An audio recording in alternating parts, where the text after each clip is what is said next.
Alright, so in our previous video, we have seen how we can create the calculate function and how we can use the filter here.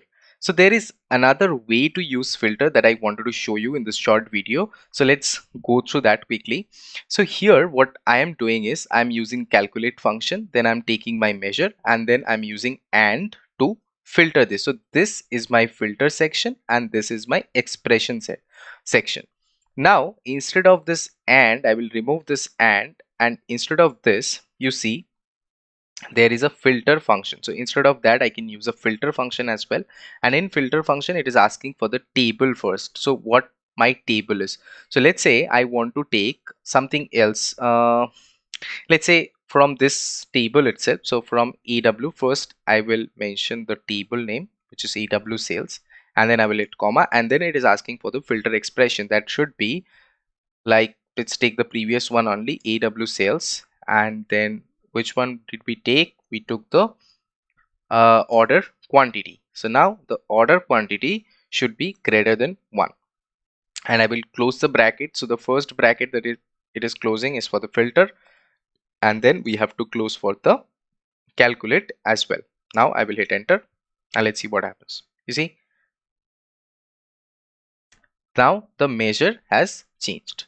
So this is how you can actually use filter function, or I mean the way I showed you previously, you can do that as well. So I mean, see, in Power BI there are many ways to do one simple thing. Okay, so whatever you like, you can use that, but if you ask for my preference, I prefer not using the filter function, because if you use the filter function, you need to mention first the table and then you have to you have to mention this one. So but if I don't use the filter function, let's say I can remove this part, okay, and then I can just remove this part and I can use this one as well. And here instead of and, so you see there is another problem with and as well. So in and we have only two operators, two logical operators we can use in and, but instead of and function, if we use the and sign, then it is much more easier. So let's say I want to put the AW sales order quantity greater than 1, and then I will use the and sign instead of the and function. I will use the and sign, and then let's say here I want to put anything else. Let's say the retail price should be greater than 1 as well. So I can just take this one, I can take this one here, and then instead of this I can say the retail price should be greater than, let's say, 10, and then I will close the calculate bracket. It is already closed, and then I will hit enter.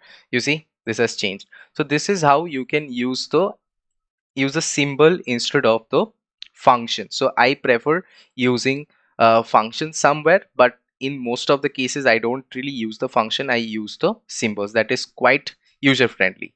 So that's it for this video. See you in the next lecture.